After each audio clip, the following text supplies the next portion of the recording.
Tid. At sa pagkakataong ito po, no, ako po ay magbibigay ng kaunting pag ninilay din po, no, patungkol po sa pitong huling salita na uh, sinalita ng Panginoong Hesukristo bago po siya nawala dito po sa bago po siya namatay sa krus.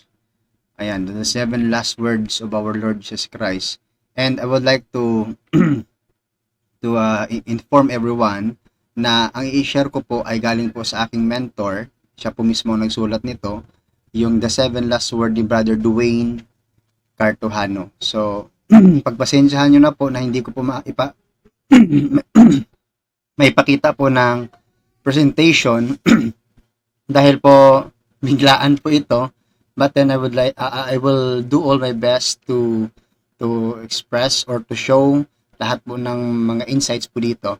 So first, yung sabi po ng ating Panginoong Hesukristo, Father, forgive them, for they do not know what they do. So yung kataga na sinabi po ng ating Panginoong Hesukristo sa krus, na kung atin pong titingnan at kung ito po ay ating babasahin sa Biblia, no?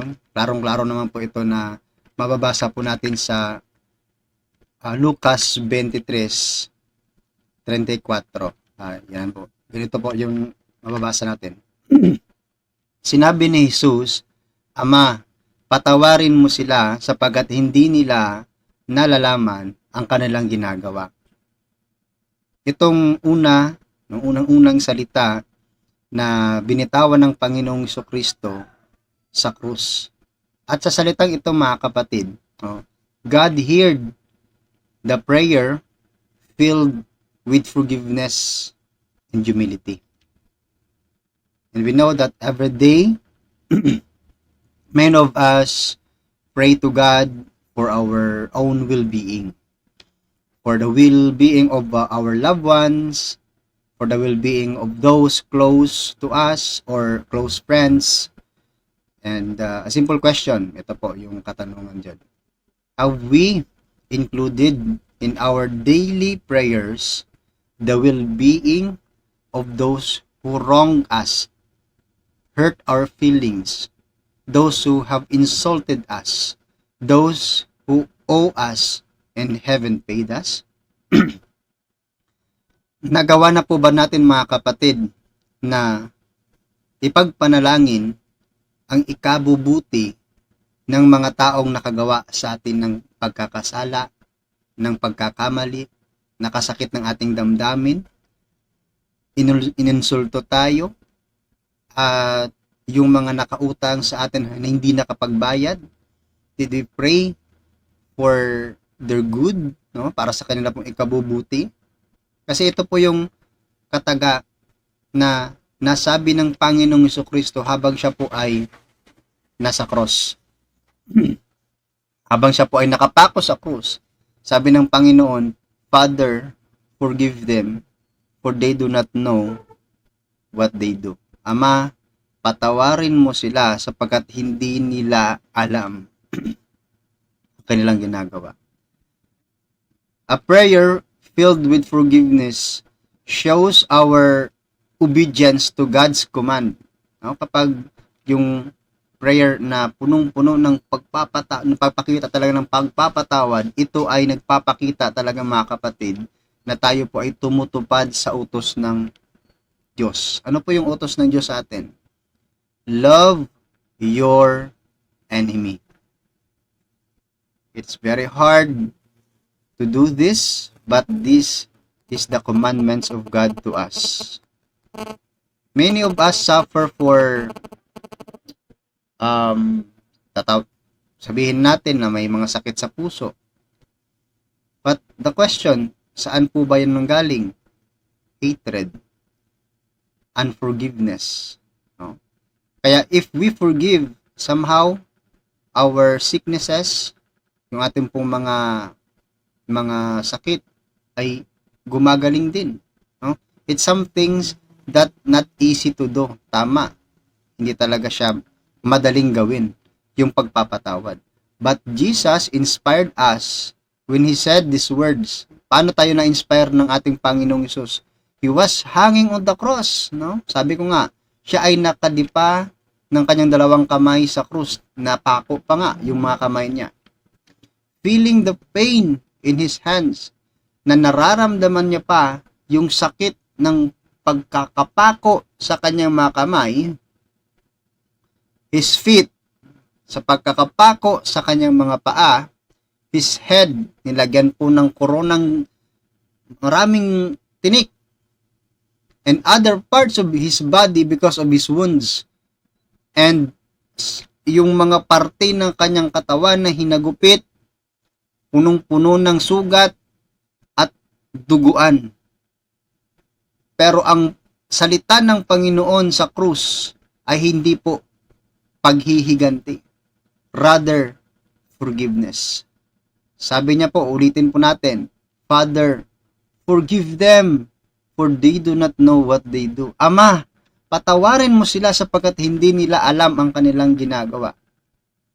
I know, human as we are, pag nagawan po tayo ng pagkakamali, ng pagkakasala ng ating kapwa, we react immediately and responds by revenge, which is hindi po yun ang nararapat.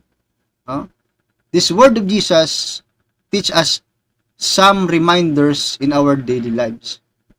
Kasi araw-araw po tayo nabubuhay at araw-araw po nakakasalamuha po tayo ng iba't ibang tao na hindi po natin alam, minsan ay makakagawa sila ng pagkakamali sa atin. But then, ano ba yung dapat nating magiging reaction? No? Tandaan po natin, our lives are short.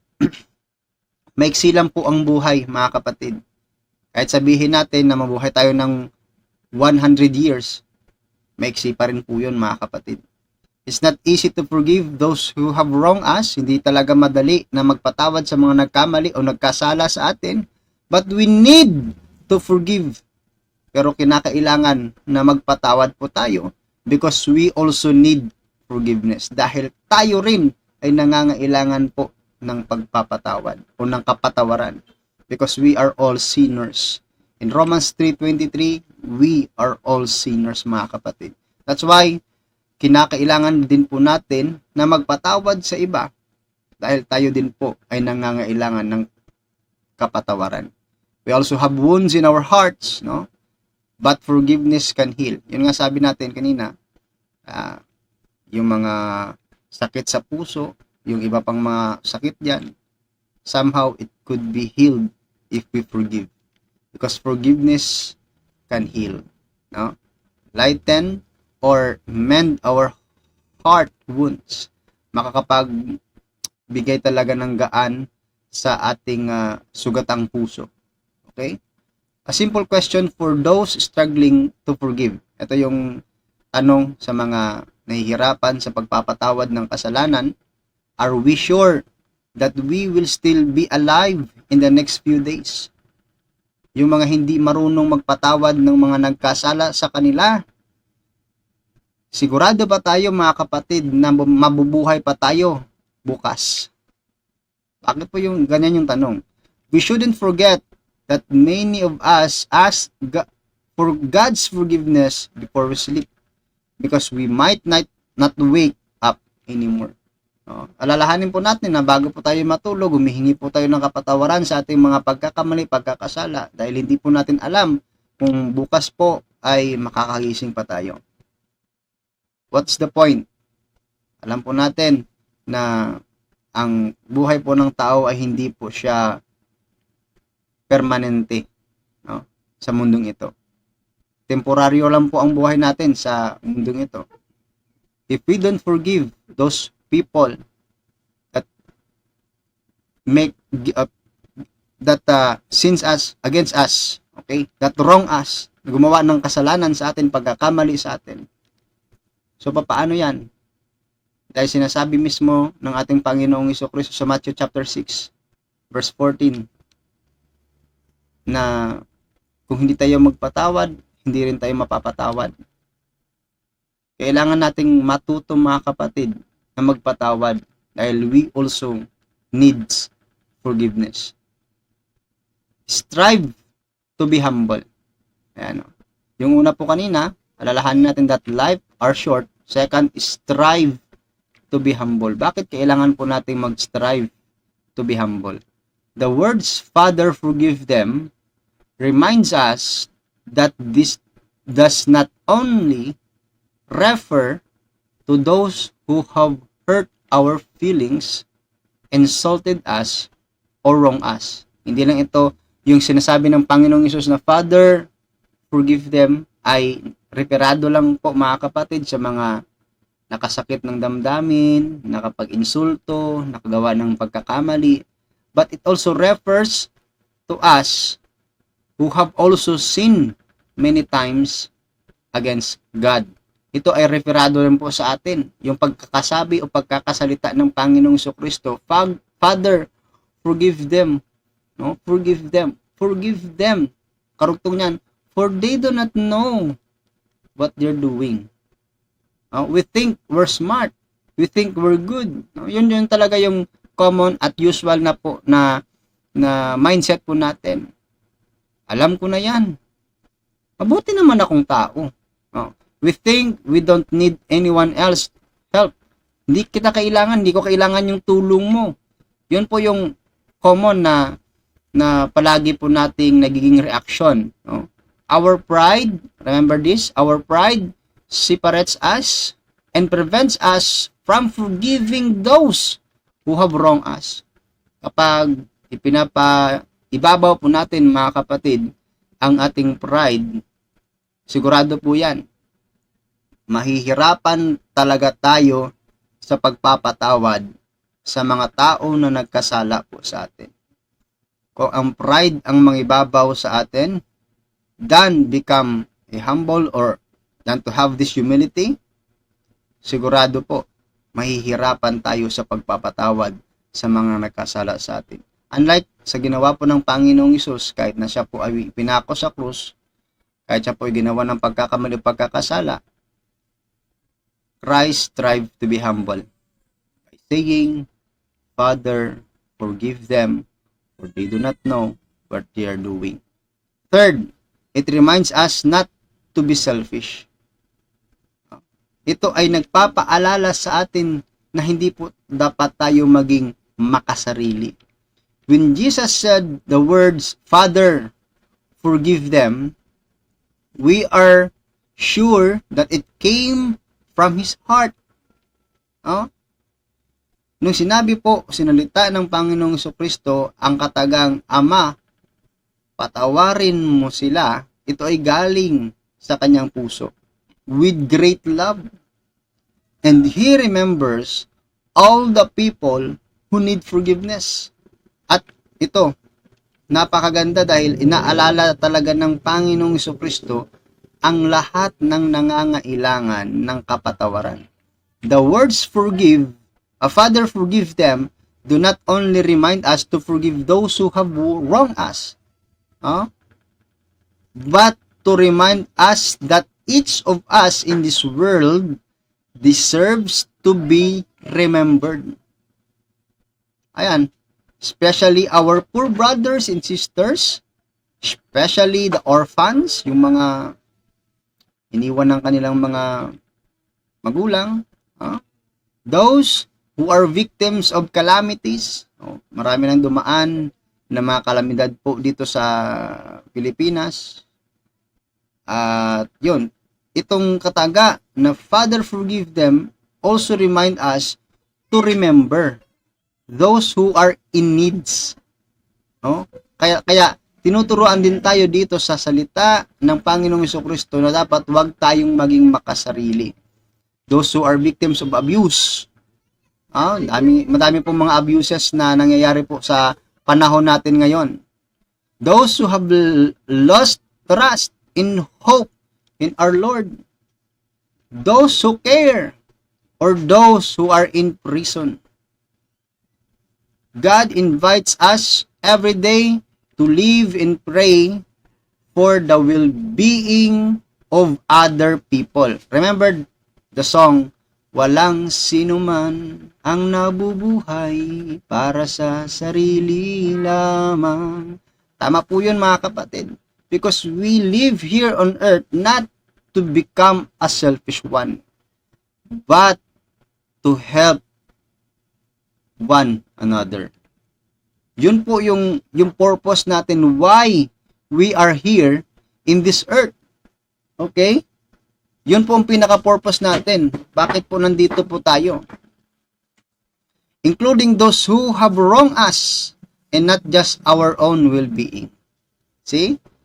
So, sa first word na binitawan ng Panginoong Hesus, tinuturuan po tayo, ulitin ko po, first, that our lives are short. So, kailangan po tayong magpatawad dahil hindi po natin hawak yung ating buhay. Second, to strive to be humble as like what Christ did. He strived to be humble even though ginawan po siya ng pagkakamali, pagkakasala. The third one is not to be selfish, no? Na kailangan po nating isipin ang mga tao, hindi po yung ating sarili. Even though yung ating Panginoong Jesucristo ay nasa krus na, nakapako na sa krus, hindi niya po inisip ang kanyang sarili. He never becomes selfish, mga kapatid. But, he did what? Is to become selfless. Dahil ibinigay, inalay niya ang kanyang sariling buhay para po sa ating lahat. The second word that Christ said on the cross, today, you will be with me in paradise. Grabe. Ang napakagandang promise ng ating Panginoong Jesucristo sa Luke chapter 23 verse 39 up to 43. Basahin po natin. Tinuya siya ng isa sa mga salaring napako sa tabi niya. Hindi ba ikaw ang Kristo? Iligtas mo ang iyong sarili, pati na rin kami. Ngunit, pinagsabihan naman ito ng kanyang kasama, wala ka na bang takot sa Diyos? Ikaw ay pinarusahan ding tulad niya. Tama lamang na tayo'y parusahan ng ganito dahil sa ating mga ginawa. Ngunit ang taong ito'y walang ginawang masama. At sinabi pa nito, Jesus, alalahanin mo ako kapag maghahari ka na. Sumagot si Jesus. Yung sabi ng Panginoon, second word niya. Sinasabi ko sa iyo, isasama kita ngayon sa paraiso. Sabi ng Panginoon, today, you will be with me in paradise. Jesus' death on the cross remind us the vastness and deep of His love for us and reminds us to humble ourselves and repent of our sins. Bakit po parang nakasentro lang lahat, no, sa pagiging humble? Sa first word ng Panginoon ay to become humble. Sa second is to become humble. Yun po kasi yung reality. Sa dalawang naipakong kasama ng Panginoong Hesus, ang isa ay nag-mock sa kanya. Ang isa naman ay nakita niya na kung ano at sino siya at yung mga pagkakamali niya at nagbigay siya ng correction sa isang naipako din sa krus. He humbled himself by saying na nararapat lang ito para sa atin. Yung isang naipako. The humility and the repentance of the thief whom Jesus told, today, you will be with me in paradise, give us some questions to ponder. Many of us want to enter the kingdom of heaven, and God invites us to truly give time to turning back to God. Like the thief who repented, admitted his sin, and recognized Jesus as King. Yun nga. Ang ginawang pagpapakumbaba ng isang naipako sa krus kasama ng ating Panginoon ay yung pag-recognize niya, no? Yung pag-admit niya, pag-amin niya ng kanyang pagkakamali o pagkakasala at yung pagsisisi.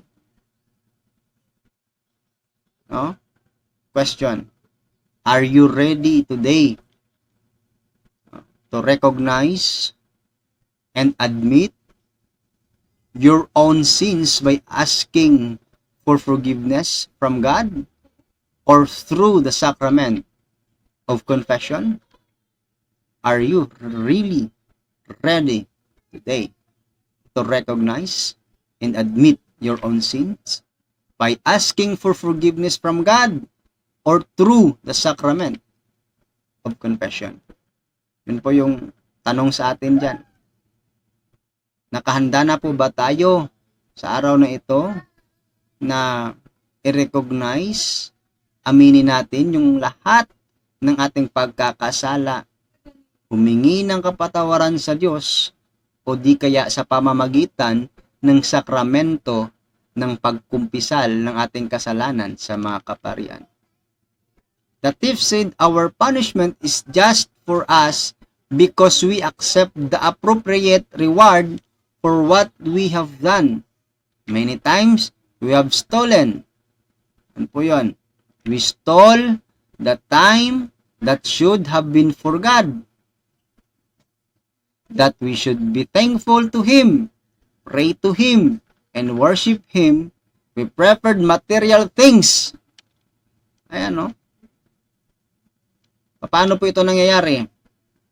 Like, alam naman po natin, most common na ginagawa ng mga tao pag Sunday, they make that day family day. But, ano yung mas priority? To be with God o to have that excursions? Kasi marami po tayong nakikitang ganoon na may mga dapat i-priority na gawain ng Diyos, pero bakit nandoon sila sa excursion? Ayan, no? We stole the time na dapat para sa Diyos. Ninanakaw natin ang oras na dapat para sa Diyos. No? And we make an alibis, no? Nagrarason lang tayo para to excuse ourselves. Pakunwari. Pero ang totoo niyan, nag-i-excuse lang tayo, no? Sa mga obligations natin. Kaya this afternoon, we are all reminded sa atin pong mga obligations sa Diyos. Ayan, no? We preferred material things. So, tama naman talaga. In some reason, in some instances, no, nagkakaroon talaga ng nauuna yung mga material things. Katulad nga ng panahon natin ngayon dito sa Pilipinas ay malapit na yung election. Tingnan natin, sino ba ang ipapriority? Kung merong permitting o merong gawain para sa Panginoon o yun bang gawain ng kandidato? Ayan, no? Diyan pala, no, malalaman natin kung nanakaw ba tayo ng oras para sa Diyos o hindi. Ayan, we stole a lot of time that we could have done good things for others, but we choose to be selfish. Meron naman tayong enough, meron naman tayong sobra. Kapag may naghihingi sa atin ng tulong, bakit hindi tayo makapagbigay? Dahil sasabihin natin, paano naman ako? Kaya nga, that's the word of a selfish man.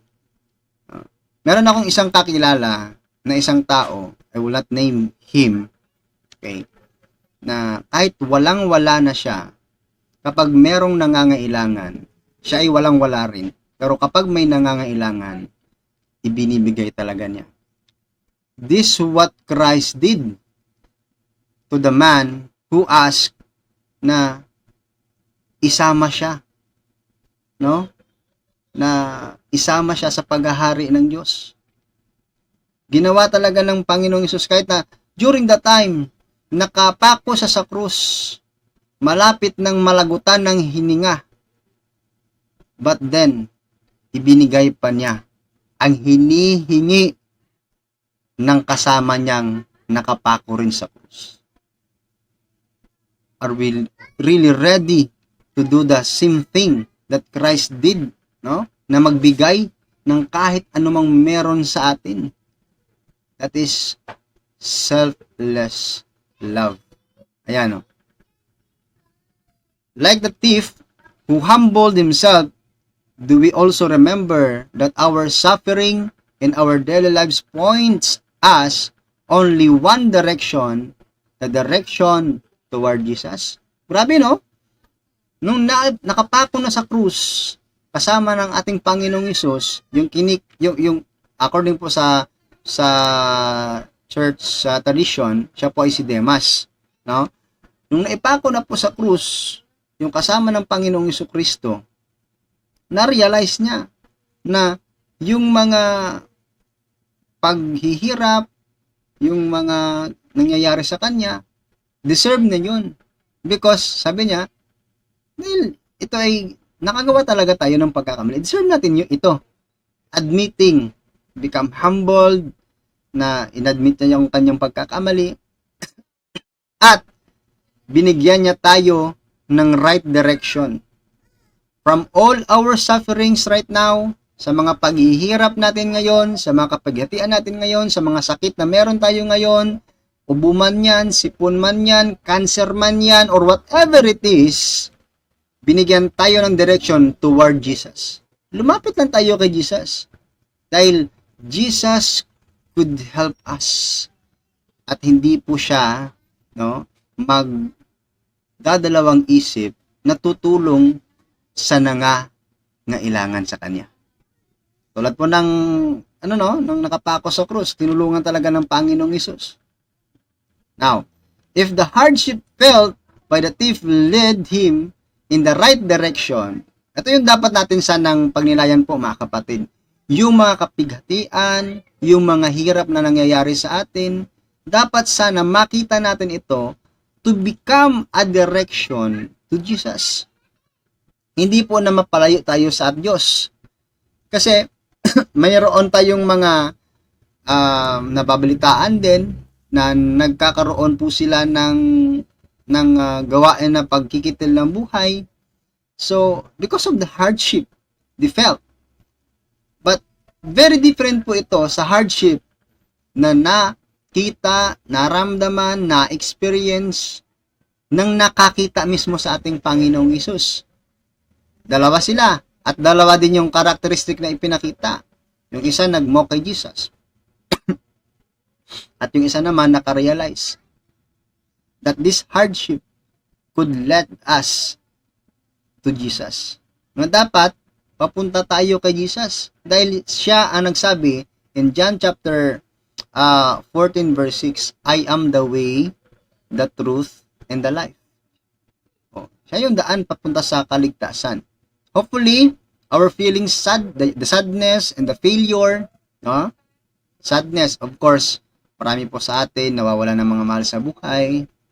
Failure, of course, some of us taking examinations na nagkakaroon po tayo ng mga failures or failure on our decisions, failure sa mga plano natin, no? Dapat ito po ay mag-lead sa atin, no, toward Jesus. Mag-lead talaga dapat sa atin para mas lalo tayong mas mapalapit sa ating Panginoong Hesus at hindi sa maling direksyon. Okay? Not all those recognized as king know how to remember the people who recognize them as king. Tama po 'yun. O, di ba? Kasi nire-recognize ng nakapako din sa krus ang ating Panginoong Jesucristo na kapag maghari ka na, nire-recognize talaga na king yon. Pero tama po ito, hindi po lahat ng nire-recognize na hari ay nagre-response sa mga nag-recognize sa kanila. Some want to be recognized as king but no concern and love for the people who recognize them as king. Tama po yun, no? Pero ibang-iba po yan sa kaso or sa case po ni Jesus Christ, na ating Panginoong Jesucristo. Siya po ay na-recognize na king at hindi po siya yung pabayang hari, no? Kundi siya po yung hari na kapag nakikita niya sa atin na nangangailangan tayo at kinakailangan natin yung kanyang tulong, nandyan siya upang tulungan po tayo. The sad thing is that sometimes there are those who are recognized as king or want to be kings. Ito naman yung masaklap.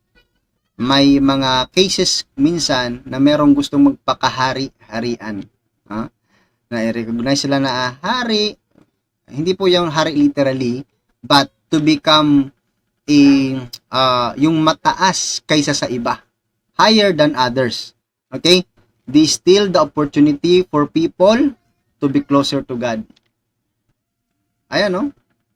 So, I hope, no, na pag nakita po natin na ninanakaw na yung oportunidad natin na maging malapit tayo sa Diyos, naku, umalis po tayo dyan at talagang lumapit tayo sa ating Panginoong Hesus. Dahil Jesus is the only true King and should be King of our lives and King who cares for our souls.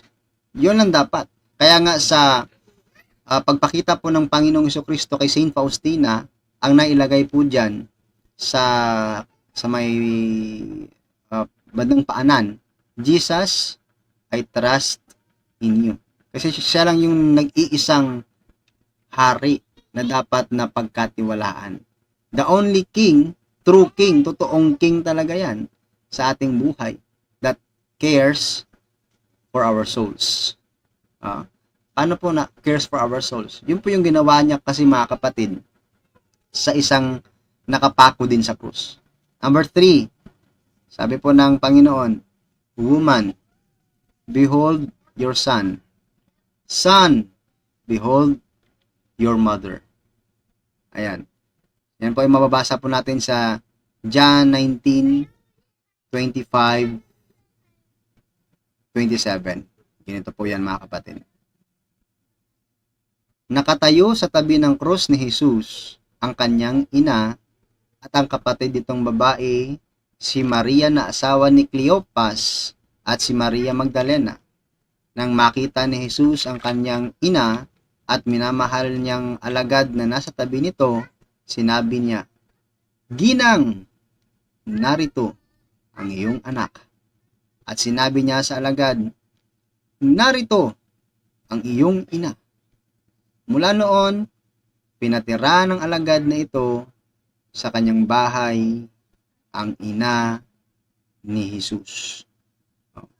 How is our relationship with our beloved Mother Mary? And how is our relationship with our mothers who gave birth to us? Dalawang tanong po yun. Kumusta yung ating relationship sa ating mahal na Inang Birheng Maria, na ina ng Panginoong Hesus? At kumusta din po yung relationship natin sa ating ina na nagluwa sa atin sa mundong ito? These words of Jesus show how important mothers are to Him. Yan, pinakita ng Panginoong Hesus sa atin sa ikatlong salita na kanyang binitawan, sa 7 last words, na mahalaga ang papel ng isang ina. This word of Jesus stir our hearts that each of us is not only considered children of God, but disciples like His servant whom He introduced to His own mother as a son, and Mama Mary as His mother. So, inintroduce po sa atin na naging ina ng simbahan ang ating Inang Birhen. No? Dito po, mga kapatid. In the study of the scholars in Scripture, to know what really happened in those days, scholars says, the mother of Jesus, a model of faith. Ang ina pala ng Panginoong Hesus, modelo ng pananampalataya. And disciple whom Jesus loved are now one as the disciple accepts the mother in an unconditioned acceptance of the word of Jesus uttered from his throne on the cross. Ayan. Question that give us reflection. Ito. Do we accept the mother that God gave us? Kasi marami, I would like to share also to you, my dear sisters and brothers, na sa pangunguna po ni Reverend Father Tomas Dilicana, we conduct what we call Encounter with Jesus, the Lord of Divine Mercy.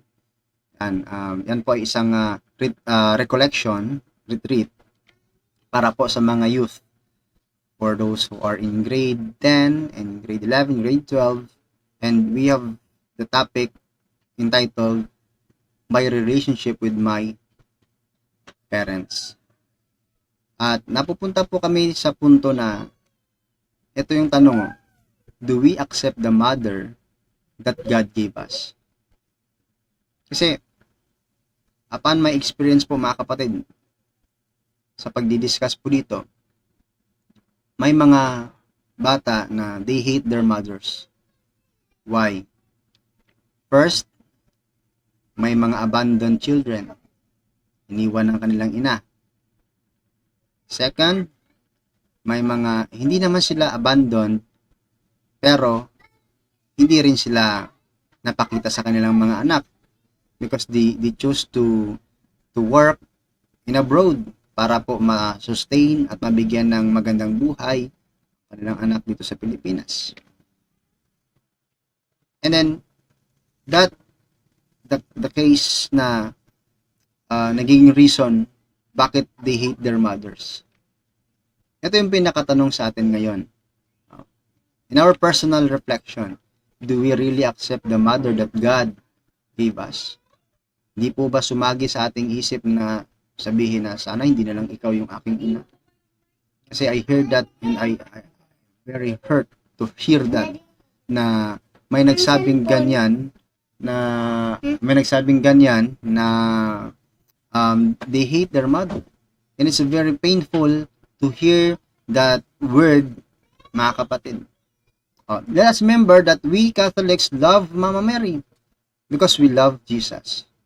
But the sad reality, merong love niya si Jesus, but hate niya si Mama Mary. I hope that all those who love Jesus will also love Mama Mary, will be open this moment kung may nakikinig man ngayon na may paitampo sa kanilang ina. This is time siguro to reconcile to our mother, no? Kasi ito yung pinakatanong sa atin. Do we accept the mother that God gave us? Maybe we will say yes, and some will say I don't know, or some will say no, or some will say definitely yes.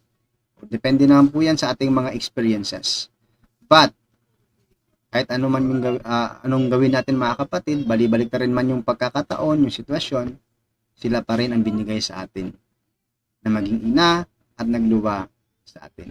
It's beautiful to see when we read that the scholars call the man entrusted by Jesus with his mother a disciple, not only because he is one of Jesus' disciples, but because he accepted Jesus' mother as his mother.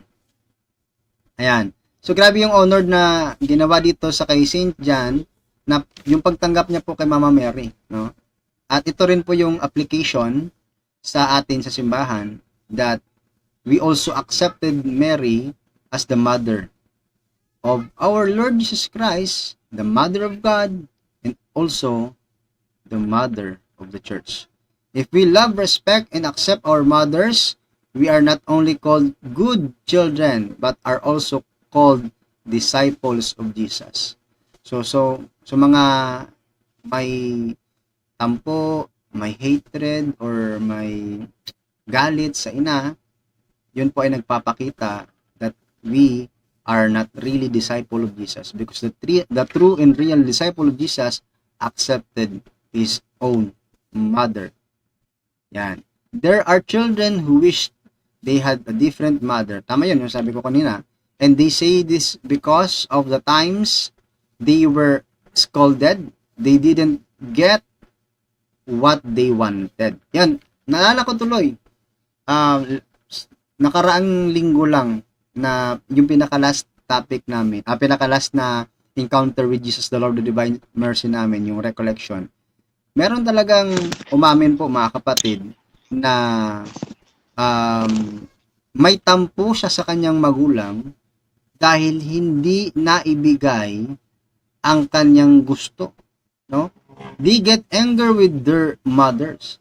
Meron talagang umamin na ganyan dahil hindi nga nabibigay.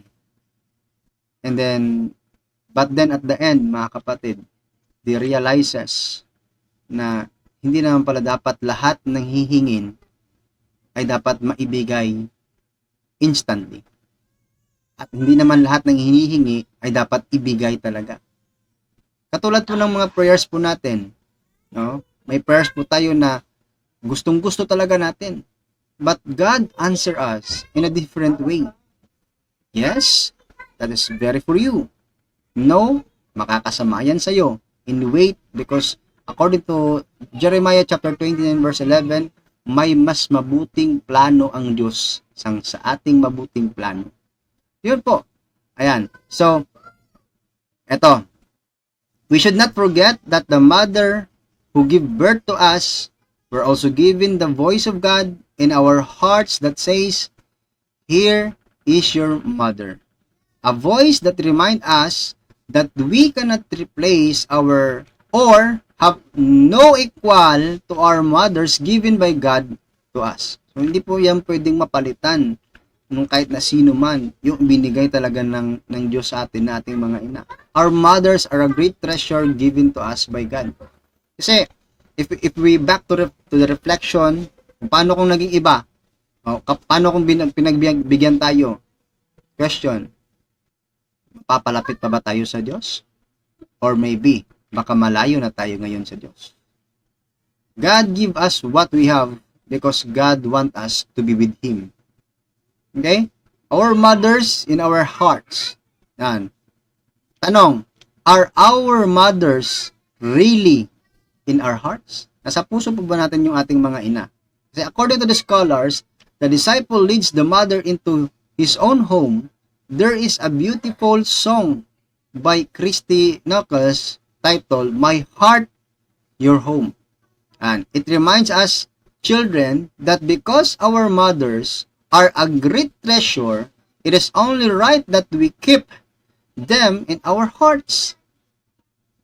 Whether we like it or not, the time will come when our mothers will pass away in this world. Kasi according po sa mga ngaral 8:8, parang magnanakaw talaga yung kamatayan. Dumadating lang, hindi natin nalalaman. See what happened to Brother Jesse. See what happened to Brother Dave. Biglaan. Everyone got shocked. Kahit ako po, nagulat ako nang mabalitaan ko namatay na pala si Brother Jesse. Namatay na rin pala si Brother Dave. Si Brother Dave Diaz po ay na-encounter ko yan. Nakasama ko yan sa secondly collaborator of Deliverance and Exorcism sa Cebu.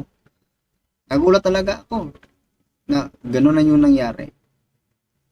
It's like what we are now reflecting to this to our mothers. Kailangan po we keep our mothers in our hearts. Kasi hindi po natin alam kung hanggang saan sila, hanggang kailan po sila. We do not know when, where, and how that God will kukunin sila sa atin.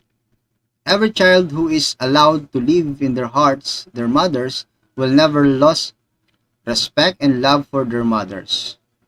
Any child who keeps their mothers in their hearts will bring joy to every home.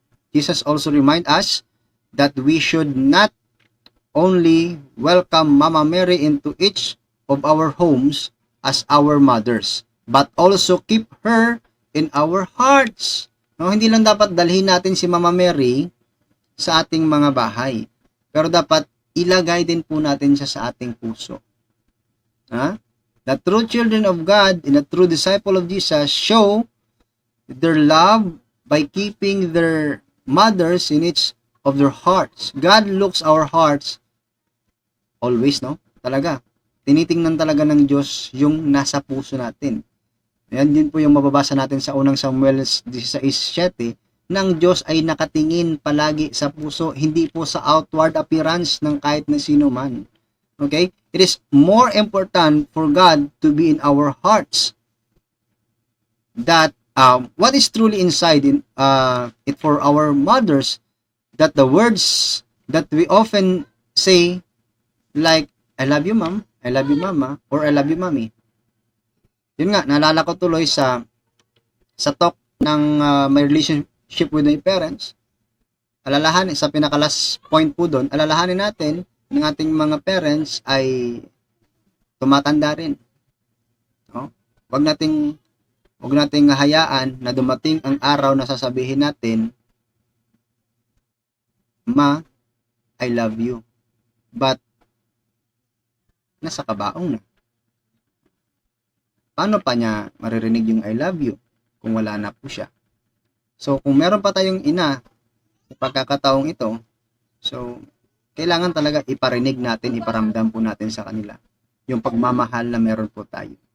Kung tayo naman ay ina, no, katulad ng sinabi ng Panginoong Hesus sa krus, sa kanyang ina, no, narito ang iyong anak. Iparamdam din po natin sa ating mga anak yung ating pagmamahal. Kasi hindi po garantiya na bata pa ay hindi po kukunin ng Panginoon. Naalala ko nga nung time of pandemic, yung aking pong nakakanan ng kapatid ay kinuha na po sa amin ng Panginoon unexpectedly. No? So 3 kaming magkakapatid, ngayon 2 na lang po kami. At yun, masakit na biglaang mawalan ka ng mahal sa buhay. Kaya kung nandyan pa po yung ating ina, iparamdam po natin sa kanila yung pagmamahal na yan. Kung tayo naman po ay may mga anak, same din po mga kapatid, iparamdam din po natin yung ating pagmamahal. As like Christ said, no? Ina, narito yung anak, anak, narito yung ina. Number 4, I thirst. In John 19:28-29. Ayan, no? Sabi ng Panginoon, alam ni Jesus na naganap na ang lahat ng bagay, kaya't upang matupad ang kasulatan, sinabi niya, nauuhaw ako. May isang mangkok doon na puno ng maasim na alak, inilubog nila rito ang isang espongha. Ikinabit iyon sa isang tangkay ng hisopo at hinalapit sa kanyang bibig. Jesus' word I thirst do not only imply to us that Jesus is thirsty. No? Hindi lang po yan nangangulugan na literally mean na uhaw po yung ating Panginoong Hesus sa tubig.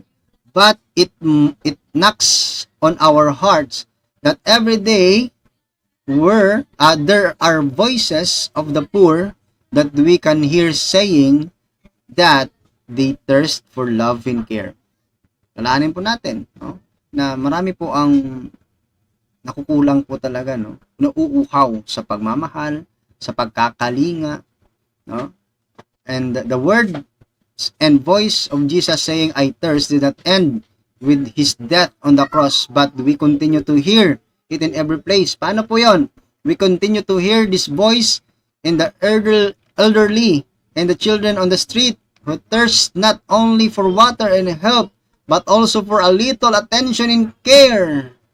No? But somehow, anong ginagawa po natin sa mga matatanda, sa mga batang nakikita po natin sa lansangan, no? Minsan kinakatsawan pa. Minsan nga ay pinagdidirian pa. Ano? Have we shared with these poor people the water of our little time, attention and care? Napakinggan na po ba natin yung kanilang istorya? Bigay ba tayo ng kahit na kaunting oras at pag-aaruga sa kanila? Hopefully, we will not forget that there are small voices that remind us that we should not forget that there are people who thirst for our prayers. Ayan. Maraming tao din po, mga kapatid, yes, that's really true, na nangangailangan ng ating panalangin. Especially, our poor brothers and sisters in prison, yung mga nasa kulungan, who are suffering, hindi naman kasi lahat ng nakulong ay may kasalanan. Marami ding walang kasalanan pero napagbintangan. They are suffering for the sin that they never did it. In hospitals, in homes, who are caring in the souls of those who have been forgotten in prayer with our loved ones who have passed away. Kasi ito po yung reality, mga kapatid. Marami po na mga mahal sa nating sa buhay na pumanaw na. Ang tanong, naaalala pa ba sila? Napagpapanalanginan pa ba sila? Or naaalala lang natin sila kapag November 1, kapag November 2, All Souls Day, kapag mag-celebrate na tayo ng All Souls Day? Yan. Do we still have time for them? Do we still remember them? This voice continue to remind us as children that we have parents who thirst. Yan. Itong sabi ng Panginoon na siya ay nauuhaw, ito ay pagkakauhaw din na nagpapakita, papahiwatig sa atin na meron tayong mga magulang na nauuhaw din po sa pagmamahal natin, sa attention natin, sa pakikinig natin. They thirst for our understanding that often the only things our parents lack is what we think and see. Our parents thirst for love that can be seen and felt through actions and not just through words. Time passes and time passes. Talagang lumilipas ang oras. Let's not wait for the time when we can no longer tell and make our parents feel the love that we should tell and make them feel. So wag nating aantayin talaga na mauli na yung lahat at sasabihin natin sa kanila yung gagawin pa natin yung pagmamahal natin at sasabihin, but nasa closed na kanilang mga ears, hindi na sila nakakarinig, hindi na sila nakakaramdam. We have brothers and sisters also whom we see every day inside and outside our homes, no? And we can hear their voices knocking in each of our hearts. God will reward each of us who respond to those voices with love. So Jesus said, I tell you, whatever you did for one of the least of these brothers of mine, you did for me. In Matthew chapter 25 verse 40. Marami din pong nangangailangan. Uhaw no, grabe. They're knocking on our doors, asking for some helps. The question, nagbigay ba tayo ng tulong? Ayan. So, ikalima, my God, why have you forsaken me? In Matthew chapter 27, 46. Ayan. Sabi dito, nang mag-aalas 3 na ng hapon, sumigaw si Jesus, Eli, Eli, lema sabachthani, na ang ibig sabihin, Diyos ko, bakit mo ako pinabayaan? Ayan. There are scholars who relate that Jesus said in Isaiah 53:4, which says, but He bore our sickness and carried our pains, the words of suffering, pain and burden that were for us, Jesus bore it all for us because of God's great love for us. In Romans chapter 5, verse 8. Because of what Saint Paul said, the connection of Jesus' word to what the prophet Isaiah said become even clearer. Christ was without sin, but for our sake, God made him sin, so that in him we might become the righteousness of God.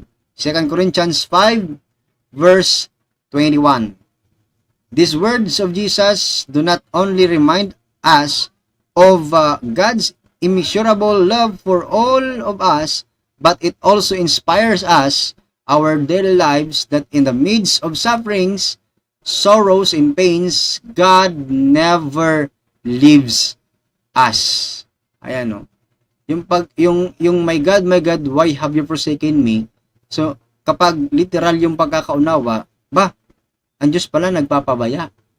Pero ito pala ay nagpapakita sa atin that God will never, ever leave us. In our journey in the world, we face different things every day. Tama naman. Marami tayong mga iba't ibang mga experiences na nararanasan, but we also keep on striving para sa atin pong paglapit kay Kristo, no?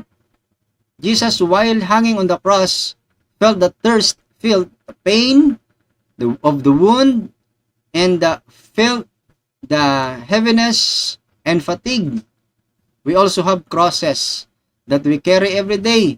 We feel the thirst, fatigue, and heaviness because of the sufferings in life. And we also have wounds and pain in our hearts because of the harsh words that others have said against us. Tayo din po ay nakakaranas din po ng mga yung mga naranasan po ng Panginoong Jesucristo, yung mga kapighatian, yung mga kasakitan, kahit yung mga masasakit na salita na sinabi sa atin ng ating kapwa. Naranasan din natin yan. Let us admit it or not, some of us have often said to ourselves, it is like the Lord is abandoning me in my situation. No? Siguro may mga experiences din po tayo minsan na nasabi natin, no? Pinabayaan na ba ako ng Diyos? May Diyos pa ba ang mundo? No? Or we have remembered it is really is there really God? May Diyos pa ba ang mundo? No, grabe. Does He see my situation? Nakikita pa ba ng Diyos yung aking situation? Kasi actually may mga personal experiences po tayo sa mga ganyan na para bang I always pray, bakit walang nangyayari? But then, no, there are times also when some of us, we have blamed God for what happened in our lives. No? Minsan may mga tawag dito, yung blaming, we blame God for what yung mga masasamang pangyayari sa ating buhay, di ba? A great truth that we must remember is that God never leave us in what we face every day.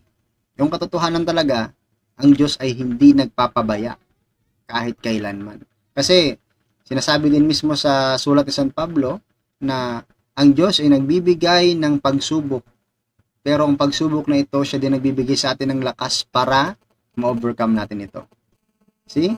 Number 6, it is finished. Ayan. Sa number 6 na sinabi, it is finished. In John chapter 19 verse 30, the great victory, completed sacrifice. Jesus' words that announce that He had completed or finished an important that God Father had given Him to do. Okay. In John chapter 19 verse 30, kung babasahin po natin, ito po mga kapatid.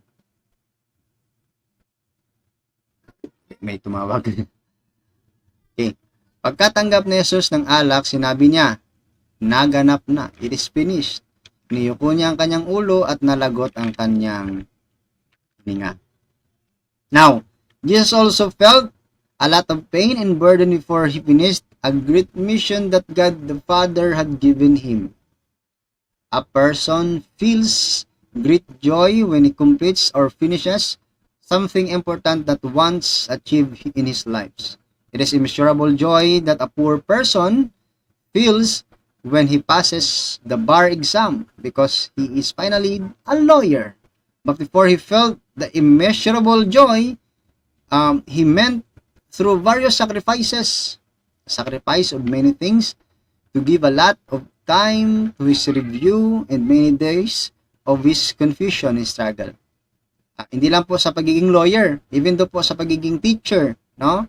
Maraming mga demonstration teaching, marami pang mga preparation, marami pang mga sacrifices sa paggagawa ng thesis, ng research, and for the final defense, no?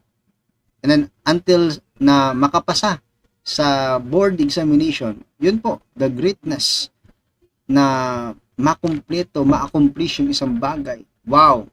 No? Yun din po yung feelings na yun, tapos na ng Panginoong Jesucristo yung reason ng kanyang pagpapakatao sa mundo. If we reflect our lives and our journey in this world, we have burdens and sacrifices, but all these sacrifices and burdens have an end. We will reach the finish line. Yan. Ito po yung reality. Alam niyo po mga kapatid, when the time na ako po ay nagba-Bible study noon sa mga Sabadista, I never ever forgot the verse na ito.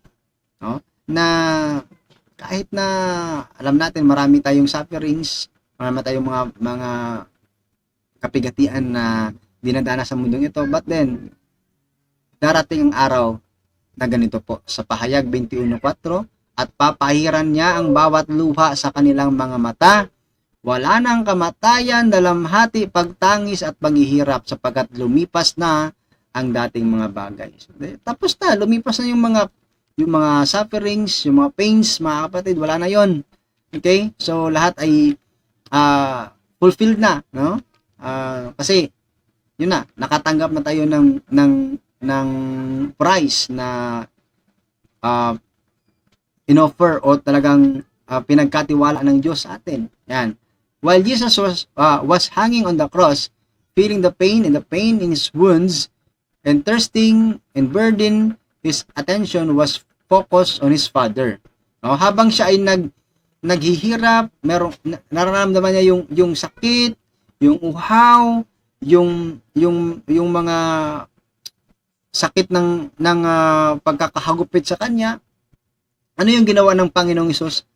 Nag-focus po siya sa Diyos. No?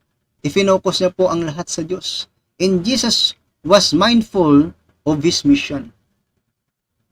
Palang araw, no? Darating din po ito sa atin, mga kapatid. In the midst of the burdens and sacrifices that we feel in this life, let us also focus our attention on Jesus. Because through this, we will surely reach the finish line.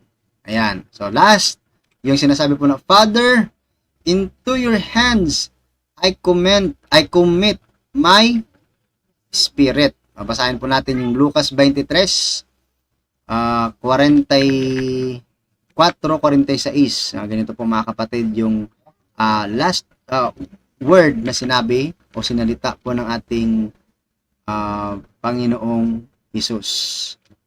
Ayan. Lucas 23, 44.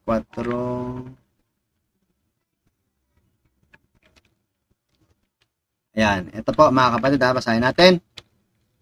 Nang magtatanghaling tapat na, hanggang sa 3 ng hapon, nagdilim sa buong lupain.